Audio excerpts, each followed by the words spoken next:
Seja muito bem-vinda ou bem-vindo você que se interessou em nos acompanhar neste estudo. Seguimos com a série sobre o livro de Isaías e desta vez nós abordaremos os capítulos 36, 37 e 38. Importante você ter a sua Bíblia com você para juntos podermos examinar algumas das passagens que usaremos como base no nosso estudo. Junte-se a mim neste momento em oração, pedindo ao Deus eterno que nos oriente neste estudo. Nosso Deus eterno, nós te pedimos que tu estejas conosco, nos orientando neste estudo, que tu estejas também com cada pessoa que nos acompanha, onde quer que estejam neste momento. Nós te pedimos que tu nos orientes e também nos ajudes a colocar em prática aquilo que aprendermos a partir da tua palavra. Em nome de Jesus, amém. Nessa parte introdutória do nosso estudo, vale nós observarmos em que tempo nós estamos ao longo da história. Nós estamos no ano possivelmente 715 a.C. É o ano em que Ezequias assume o trono de Judá e isso ocorre em meio a crises políticas e religiosas. A crise política dizia respeito à presença da Assíria como o império dominador que tomava conta de toda a região, desde o norte da Mesopotâmia até o Egito e mesmo a Etiópia. E ele fazia o Império Assírio com que todos os países, as nações daquela região, estivessem na condição de vassalos, ou seja, eles precisavam a cada ano pagar tributos à Assíria. E o que acontece é que Judá estava entre esses reinos que estava sendo dominado, pressionado pela Assíria e também, obviamente, pagava os tributos anuais. E isso era um grande fardo para todas as nações, incluindo o reino de Judá. Várias dessas nações, nós sabemos pela história, dominadas pela Assíria, tentavam se rebelar, tentavam se insurgir contra aquela pressão, contra aquela opressão que estava acontecendo. E Ezequias, como o rei de Judá, ele estava também tentando, de alguma forma, se rebelar contra a Síria e se juntar a esse movimento das demais nações que procuravam se libertar daquela situação tão difícil. No ano 705, acontece um fato histórico que o rei da Síria, de nome Sargão II, morre em combate. A morte desse rei da Síria, que depois é substituído por um outro rei chamado Senaqueribe, mas a morte do Sargão II abre espaço para uma série de movimentações entre aquelas nações dominadas, movimentações para a rebelião. Ezequias, entre essas nações, como rei de Judá, ele aproveita então essa oportunidade e decide parar de pagar tributos à Síria, aqueles tributos anuais que nós mencionamos. E isso, obviamente, é visto pela Síria como uma declaração de rebelião. O profeta Isaías, em anos anteriores, em 714, havia sido bem-sucedido em convencer o rei Ezequias a não aderir a essa movimentação de rebeldia contra a Síria. Ele foi bem-sucedido naquela época, mas agora, em 705, 702, 701, que a coisa estava com uma outra pressão, o cenário político estava com uma outra pressão, ele já não tem, o Isaías, tanto sucesso em convencer o rei Ezequias a não entrar naquele movimento de rebeldia contra a Assíria. Dado que Ezequias, então, faz essa declaração formal de rebeldia contra a Síria ao se recusar a pagar os tributos anuais, o Senaqueribe, que era o rei que estava então à frente do Império Assírio, resolve mover as suas forças contra todas as nações, incluindo nações que estavam se rebelando, incluindo a nação de Judá. Então, quando acontece que Senaqueribe se aproxima de Jerusalém, porque ele começa a movimentar suas tropas poderosíssimas contra esses rebeldes, quando ele se aproxima de Jerusalém, parece que Ezequias se intimida com aquela movimentação e ele planeja desistir da sua rebelião. Enquanto o exército assírio estava cercando, sitiando a cidade de Laquis, que é uma cidade que ficava a cerca de 50 quilômetros de Jerusalém, o Ezequias manda embaixadores ao rei Senaqueribe, pedindo um armistício, fazendo uma tentativa de fazer uma suspensão, né, da sua rebelião. Ele busca um tipo de rendição e busca um tipo de acordo para apoiar aquela rendição dele. Lá no livro de 2 Reis 18:14, que nós não vamos ler, mas apenas uma referência, se você depois quiser examinar em detalhe toda essa movimentação histórica, lá em 2 Reis ele vai descrever os termos de rendição do Ezequias. E o acordo que é assinado é um acordo muito severo, muito caro mesmo. Para nós termos uma ideia, Ezequias é obrigado a pagar 10 toneladas de prata e 1 tonelada de ouro. E para isso ele teve que arrancar, tirar a prata de tudo que havia de prata dentro do templo e dentro do palácio, e teve que também remover a parte de ouro que cobria as portas do palácio, as colunas do palácio. Então foi um preço muito alto pago por esse armistício.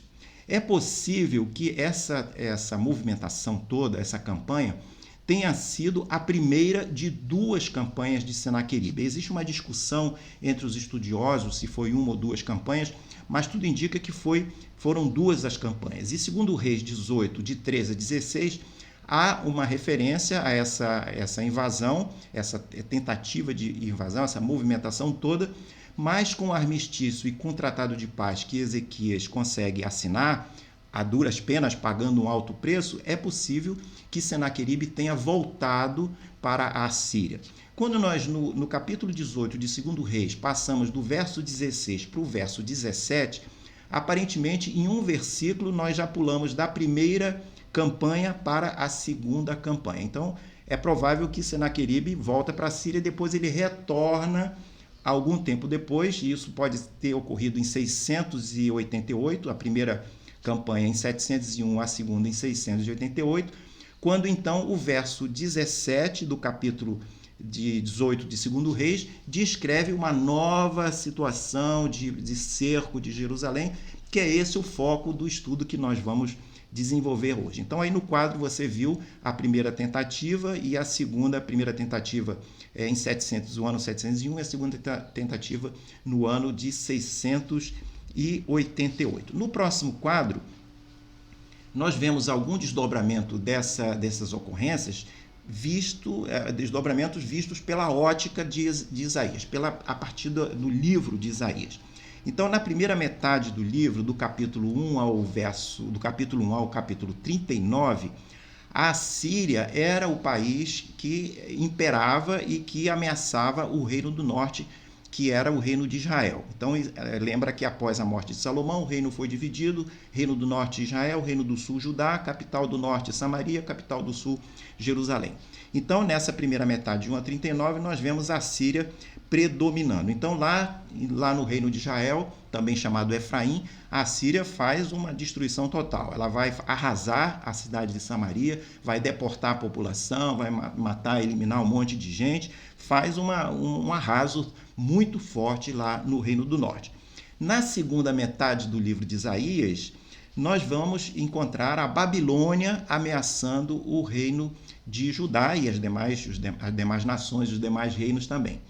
O importante é que essa presença, esse crescimento da Babilônia, o crescimento vai ser progressivo. Então, no ano de 606, lá na frente, é que a Babilônia finalmente vai cercar Jerusalém e vai dominar Jerusalém efetivamente. Vai destruir a cidade, vai destruir o templo, vai destruir a cidade, vai destruir os muros, vai deportar, levar como cativo o povo que estava em Jerusalém, vai levar para a Babilônia, eles vão ficar cativos lá, mas isso é uma história que vai ocorrer mais adiante. O que acontece então, é que os episódios do presente estudo começam a refletir o declínio da Assíria. Então, a Assíria estava se degradando, né, o seu poder, ao mesmo tempo que a Babilônia estava crescendo. Então, nós estamos nessa transição de decréscimo do império e surgimento da potência babilônica que viria a seguir.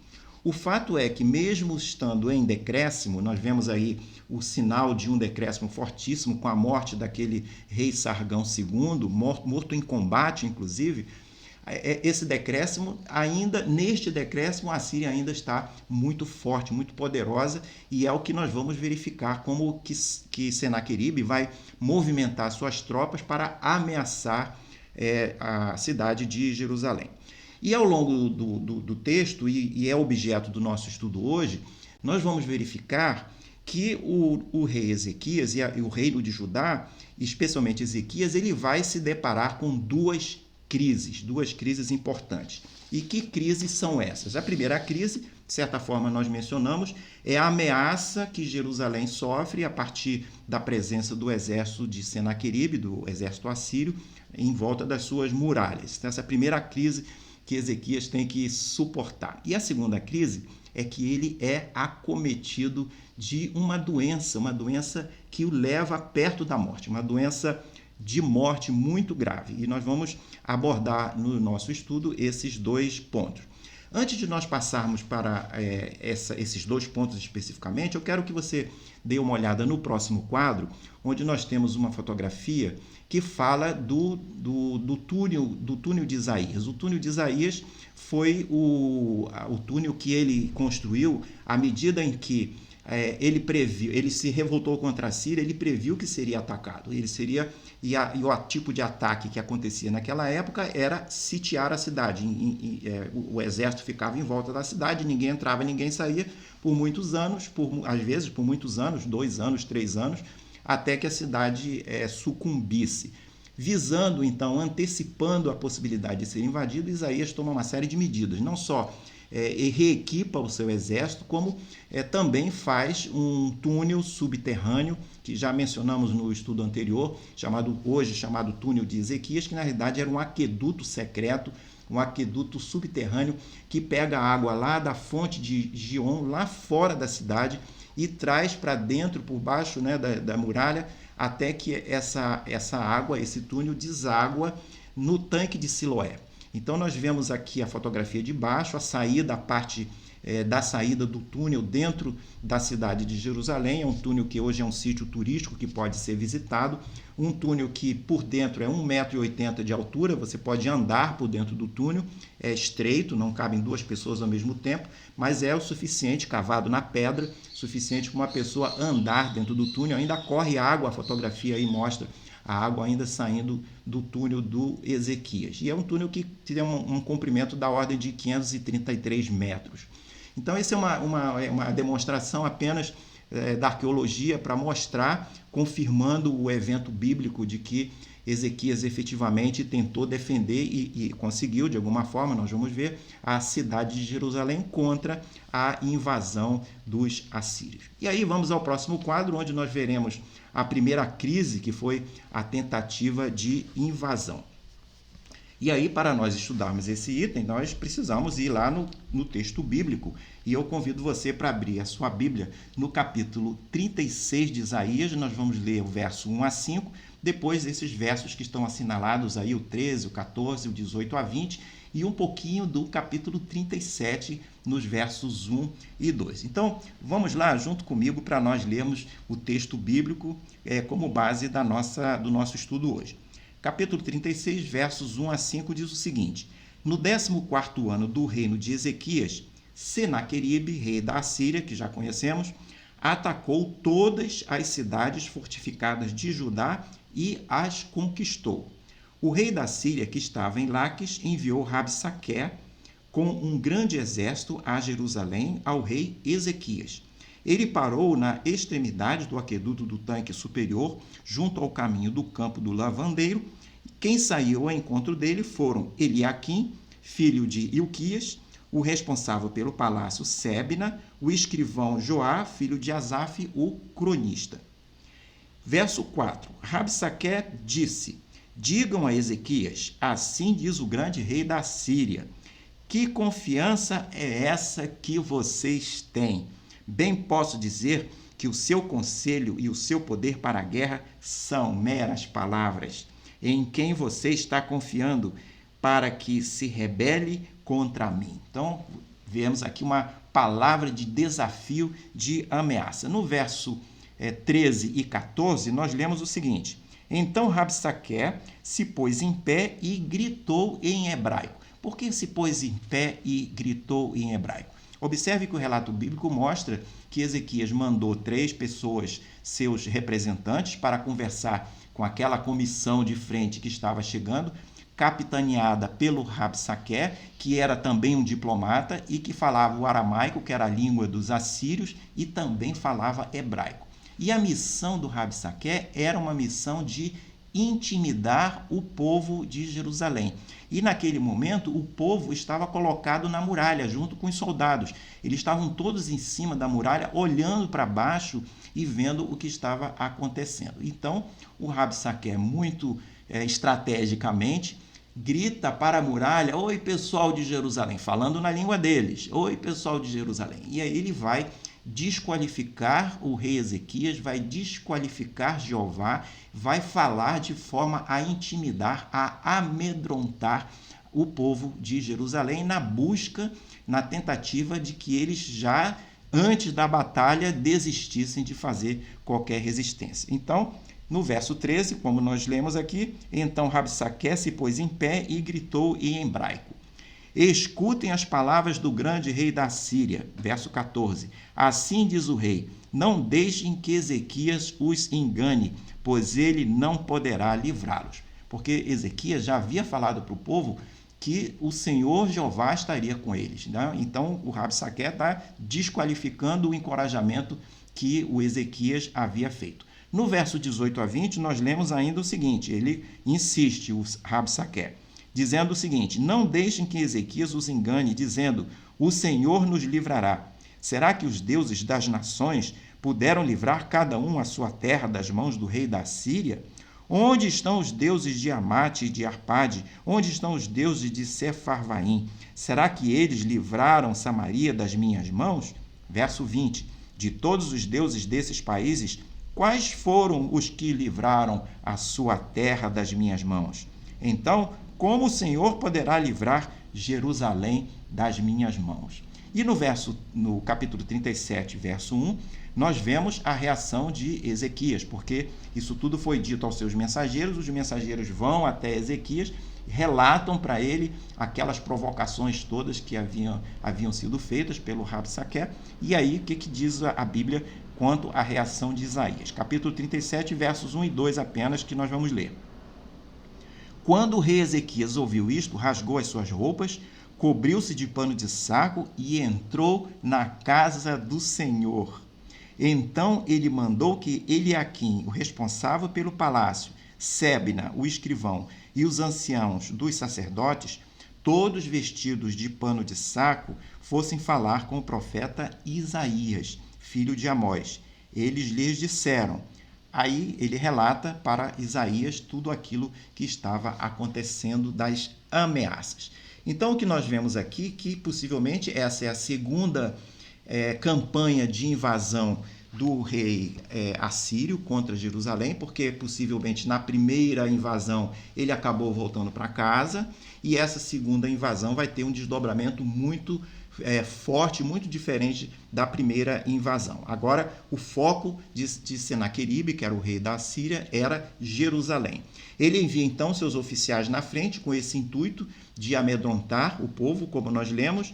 Ezequias manda 3 representantes fazer aquela frente, né, aquela comissão de frente para poder falar com os representantes do rei da Síria, e tem esse desdobramento que nós acabamos de ler. O Senaqueribe manda então esse Rabsaque, que também tinha uma função diplomática, falando muito bem a língua do povo de Judá, que era o hebraico, e ele ameaça, faz aquela desqualificação tanto do Ezequias quanto do Deus Jeová, Deus Javé.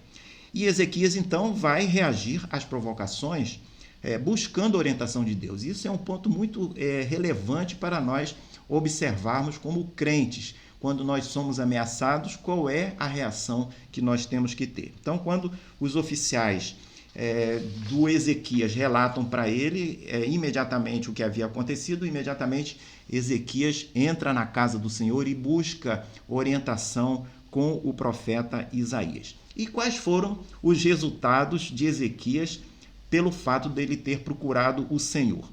O fato é que Deus respondeu à oração de Ezequias através de um oráculo, através de uma profecia feita por Isaías, que nós não lemos aqui com todos os detalhes, mas você poderá ver também. Esta profecia, este oráculo de Ezequias, afirma que duas coisas. Primeiro, que Jerusalém seria libertada, Jerusalém não seria atacada, não seria a Síria não teria sucesso no cerco contra Jerusalém, e que Senaqueribe iria desistir daquela campanha, voltaria para a Síria, isso fazia parte da profecia, e mais ainda, seria morto à espada. Então essa é a profecia que Isaías propõe para Ezequias como resposta de Deus à oração que Ezequias havia feito. E o interessante, o que acontece?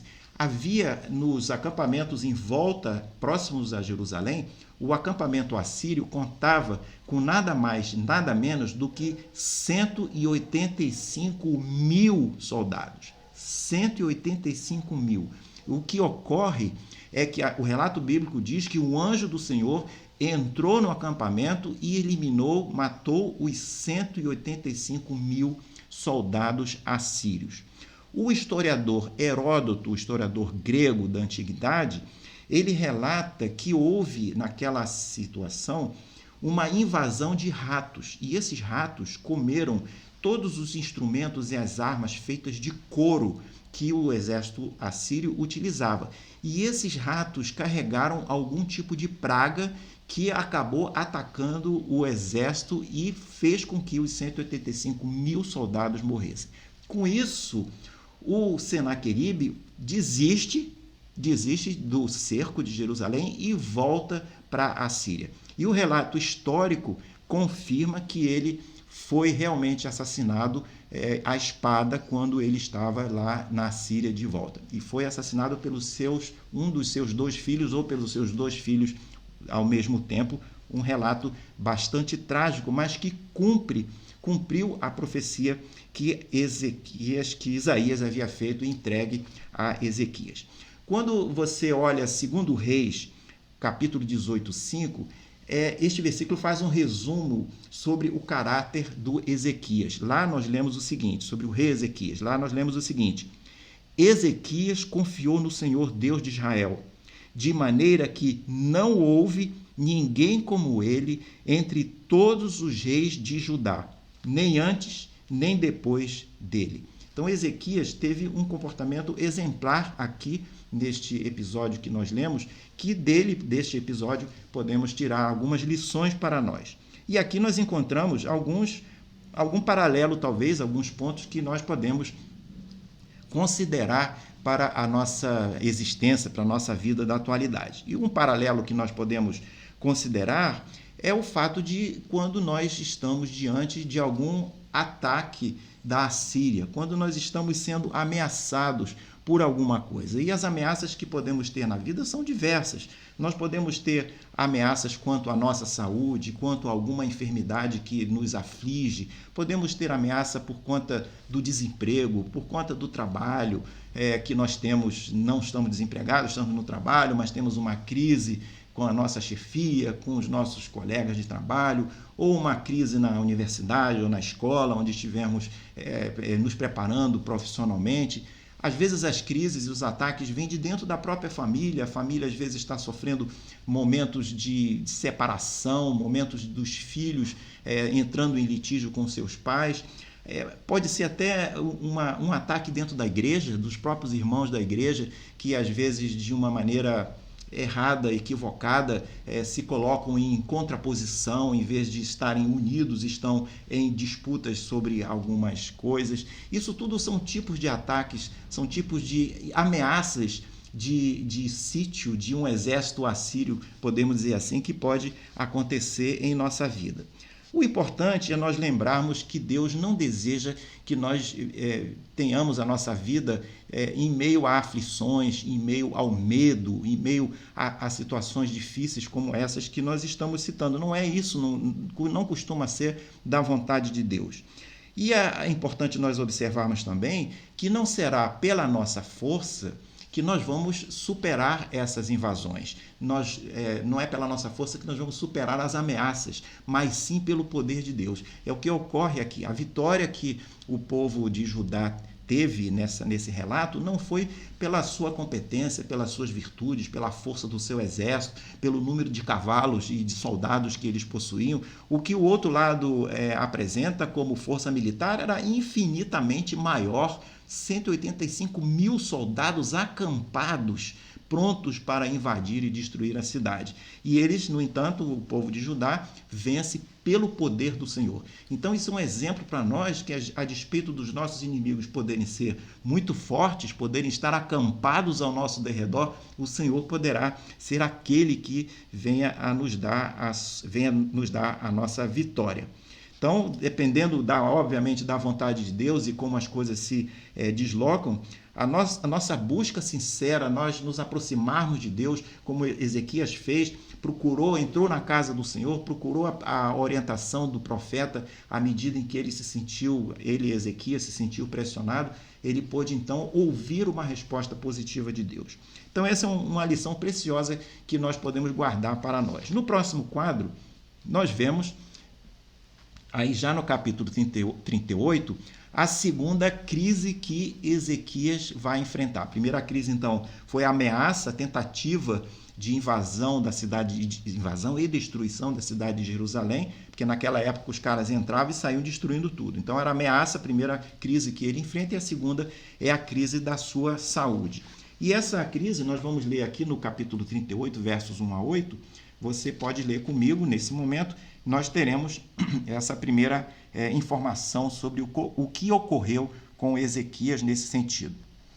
Por esse tempo, Ezequias adoeceu de uma enfermidade mortal. O profeta Isaías, filho de Amós, foi visitá-lo e lhe disse: assim diz o Senhor, ponha em ordem a sua casa, porque você morrerá.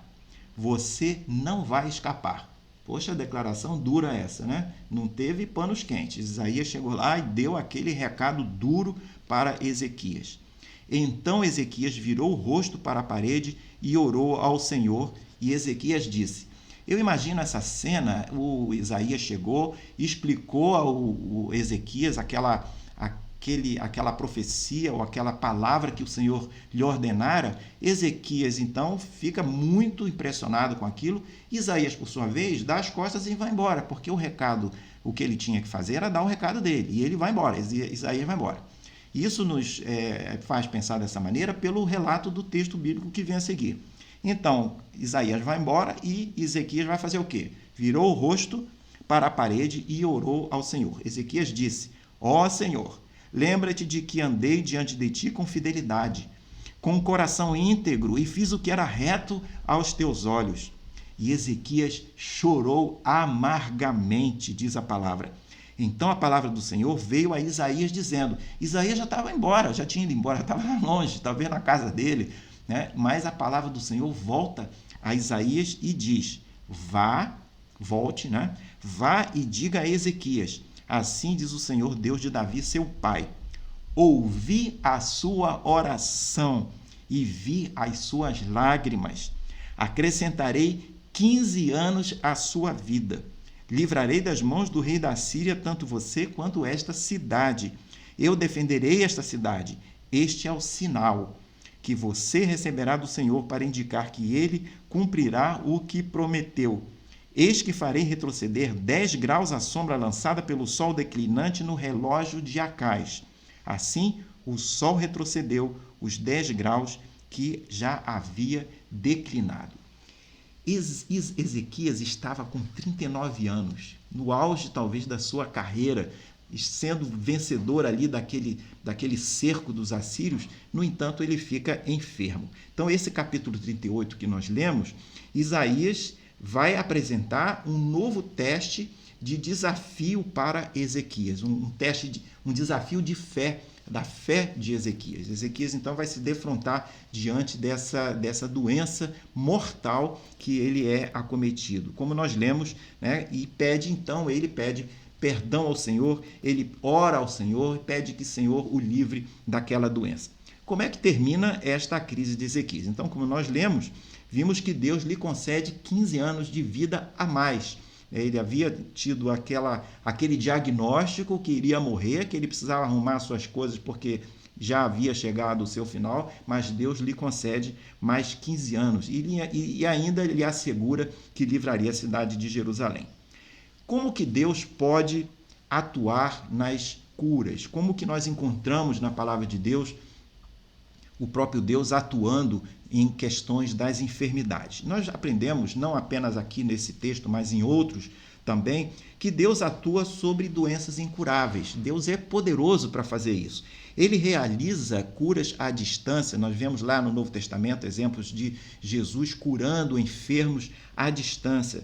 Deus atua sobre o natural, sobre o sobrenatural, sobre o emocional, sobre o físico e também atua nos processos, ajudando a concretizar a cura de alguma forma. Ele é o autor da vida, ele é o autor da morte. Esta cura de Ezequias é um exemplo de Deus atuando num processo de cura. Quais são os tipos de cura? Nós sabemos que são curas do tipo psíquicas, físicas, espirituais, uma combinação dessas três coisas. E aí vem perguntas: existem curas milagrosas hoje? Ainda existem curas milagrosas hoje? E se são curas milagrosas, como que nós podemos identificar essas curas? Esse é um tema interessante, mas ele deve ser objeto de um outro estudo, porque ele tem grandes desdobramentos e, aliás, muito interessantes. Mas o que nós podemos concluir sobre esse ponto, e vamos talvez observar um ou dois, três itens para nossa conclusão sobre esse aspecto, é que às vezes Deus atua no processo catalisando, acelerando e auxiliando no processo de cura. Podemos e devemos agradecer a Deus pela cura, mas quase sempre será difícil afirmar que essa cura tenha sido uma cura milagrosa. Não que nós sejamos contra o milagre, mas nem sempre a cura milagrosa, mas nem sempre ela vai acontecer.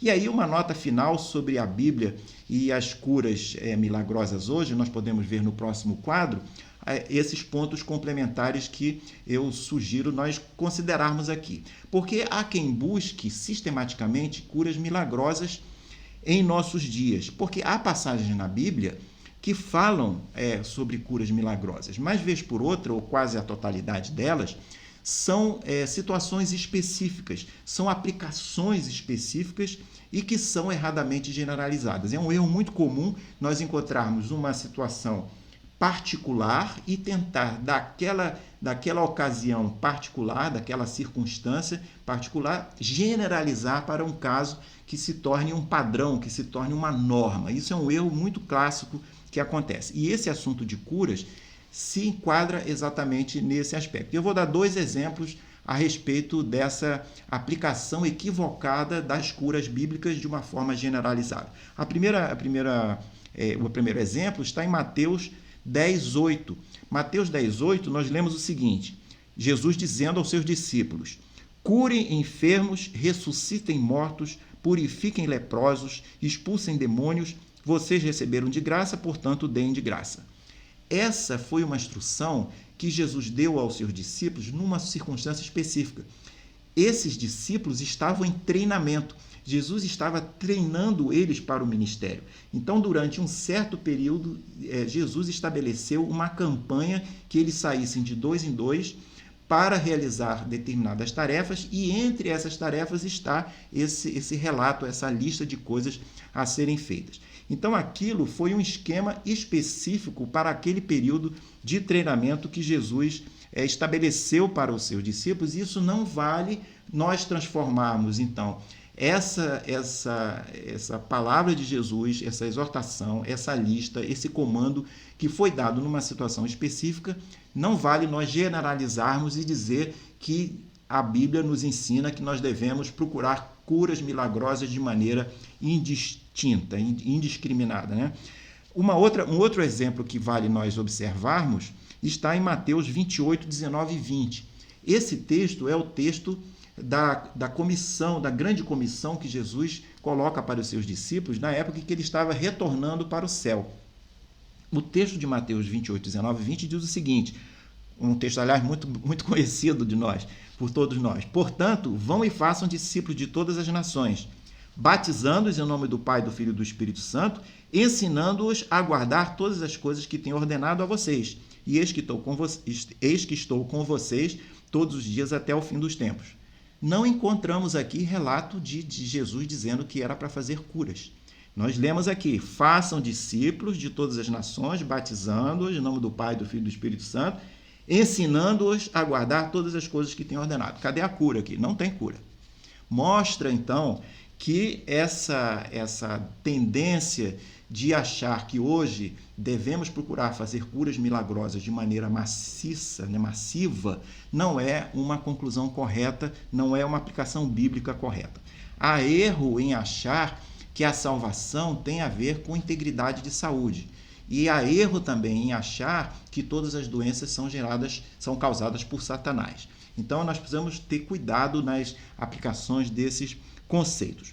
Curas sistemáticas, como nos tempos bíblicos, a constatação prática é que elas não têm ocorrido. O que tem ocorrido são curas milagrosas esporádicas. Isso sim pode acontecer. Deus, no seu poder, na sua misericórdia, vai promover curas esporádicas. Não curas sistemáticas como nós encontramos nos relatos bíblicos antigos. Pode ser até que de uma hora para outra, no futuro, Deus resolva fazer curas sistemáticas por um determinado período, mas na atualidade isso não acontece. O que ocorre são curas esporádicas e normalmente vinculadas a outras terapias. Lembrar também, é importante nós observarmos quando pensamos nesse assunto, que nem todas as ações de Deus são milagres. Muitas coisas que Deus realiza na nossa vida são realizações de Deus e não necessariamente milagres. Muitas curas ocorrem a partir da intervenção de Deus, sem contanto ser considerado um milagre, porque milagre é quando é alguma coisa que acontece fora das condições do conhecimento da natureza. Mas muitas vezes Deus concatena os fatos normais, ocasionais, capacita os médicos, capacita os remédios, capacita os irmãos que em oração intercedem por aquele irmão doente, de tal sorte que as curas acontecem, não necessariamente milagrosas. Podem ocorrer milagrosas? Podem ocorrer milagrosas também, curas milagrosas, mas não necessariamente de maneira pública, sistemática e às vezes espetacular, como muitas vezes alguns grupos procuram realizar. E o caso de Ezequias? Será que foi uma cura milagrosa? Parece que sim, porque que tal ganhar 15 anos de vida? É um bom milagre esse, né? É uma boa cura, uma boa intervenção de Deus para alguém que está com seus dias contados. Então, Deus não apenas cura de forma milagrosa o Ezequias, como ele autentica a cura milagrosa. E ele autentica através de um fenômeno de fazer com que a sombra do relógio retrocedesse uma determinada quantidade. Assunto esse que pode ser objeto também de um outro estudo, não vamos nos deter nisso aqui, mas a pergunta que vale nós fazermos é por que Deus fez este sinal e qual foi o objetivo desse sinal. E aqui nós vamos observar um detalhe: o fenômeno foi usado por Deus para chamar a atenção dos embaixadores da Babilônia, porque no capítulo 39 nós vamos ler que Ezequias recebe uma visita de embaixadores vindos da Babilônia. Naquela época, lembra que nós falamos, Babilônia estava crescendo no seu poder, né? Estava meio ainda sob a influência de poder da Assíria, mas a Assíria estava decrescendo o poder e a Babilônia estava subindo. E nessa época, a Babilônia vai enviar embaixadores para visitarem Judá. E anos depois, com o crescimento do poder da Babilônia, ela vai ser utilizada por Deus para disciplinar o povo de Israel com aquele cativeiro durante 70 anos lá na Babilônia, como nós lemos nas passagens bíblicas. Muito bem, por último, próximo quadro, último da nossa sequência de hoje, para concluir, nós procuramos aplicar aqui nesse nosso nossa reflexão algumas das lições que pudemos aprender, já aplicamos algumas e temos alguma coisa adicional aqui para compartilhar em termos de aplicar esse relato da invasão de Judá pela Síria à nossa vida. E aí uma primeira observação que vale nós considerarmos é que quando Deus faz o impossível, ninguém pode requerer a glória que pertence só a Ele. E o que isso tem a dizer para nós? Isso tem a dizer, isso explica porque muitas vezes acontecem situações difíceis. Talvez através dessas situações difíceis, Deus esteja abrindo um espaço para que, apesar de aparentemente impossível, ou apesar de ser humanamente impossível, Deus vai intervir. E ao fazer essa intervenção, a sua intervenção fica tão visível que não apenas os crentes veem aquela intervenção, mas os não crentes também vão ver. Então aquilo é um exemplo, é uma oportunidade de Deus mostrar o seu poder e talvez mobilizar pessoas para que elas se aproximem de Deus. É por isso que nós vemos muitas vezes nos textos bíblicos a palavra para a glória de Deus. Para a glória de Deus, exatamente uma aplicação desse tipo. Então Isaías relata, que Ezequias foi curado da sua enfermidade e isso ficou público, ficou notório. Então, para a glória de Deus, Ezequias foi curado. Não apenas porque Ezequias era bonzinho ou tinha sido fiel ao Senhor, mas também teve um propósito. E hoje nós estamos aqui estudando a cura de Ezequias, porque foi para a glória de Deus. Isso está sendo de benefício para nós aprendermos como que Deus agiu na vida do rei e ele também pode agir em nossa vida. Outra coisa que nós podemos observar é que em Isaías nós vemos o povo de Israel, o povo de Judá, de certa forma desprezando Deus e sendo castigado pelos assírios. Será que isso acontece, e depois pelos babilônicos, será que isso acontece conosco hoje? E nós vamos verificar que alguns dos problemas que nós enfrentamos são resultado de relações de causa e efeito de decisões erradas, ou que nós tomamos ou que outros tomaram. Quando nós estamos em uma crise, são várias as causas da crise. Não vamos aqui discuti-las ou identificá-las, talvez 5 ou 6 ou 7 causas. Mas uma dessas causas são decisões erradas, que são tomadas ou por nós ou por outros, que às vezes tomam decisões erradas, mas acabam nos afetando. E aí vem uma pergunta, e se a gente faz tudo certo, se a gente anda dentro dos caminhos do Senhor e mesmo assim os assírios vierem nos invadir? Será que isso é impossível? É claro que é possível, né? Jesus tem aquela palavra que ele diz: neste mundo tereis aflições. Ter aflições no mundo, ter o exército assírio vez por outra nos invadindo, faz parte da realidade da vida.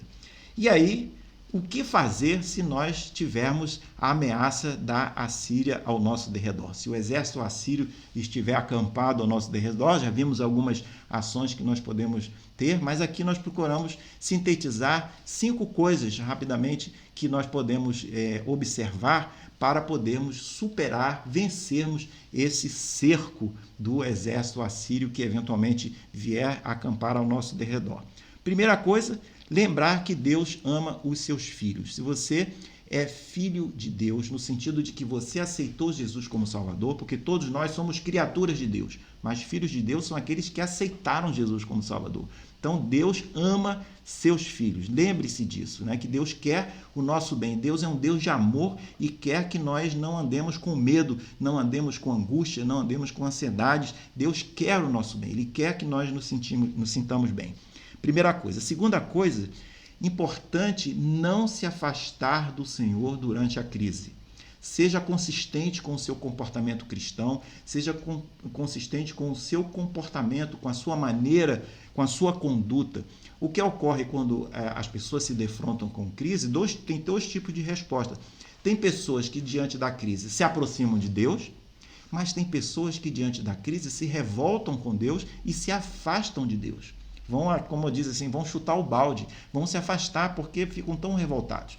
E a pior coisa que pode acontecer é você, em meio a uma crise, se afastar de Deus. porque Deus é aquele, o Senhor dos Exércitos, que vai poder lutar por você ou vai lhe dar as armas para você lutar contra o inimigo que está cercando as suas muralhas. Mas se você se afasta de Deus, você fica sem nada, ou fica com muito pouco, fica só com você mesmo, e você mesmo não será suficiente para vencer o inimigo que está ao seu derredor. Então, segundo ponto, não se afaste do Senhor em meio à crise. Terceiro ponto, não tente entender Deus através daquela crise específica que está acontecendo. Aquela crise, como nós dizemos, é um ponto fora da curva. Não dá para você entender tudo o que está acontecendo, entender a natureza de Deus, simplesmente baseado num ponto de uma crise que está acontecendo com você. Ao contrário, procure nesse momento buscar a presença de Deus para que Ele lhe dê a perspectiva de Deus, para que Ele mesmo oriente você para tentar ver outros aspectos que estão ao redor daquela crise, não apenas aquela crise. E se nada mais der certo, se você não estiver entendendo o que está acontecendo, que a sua oração seja que Deus console você, que Deus lhe dê a presença dele para que você consiga resistir àquele ataque que está acontecendo.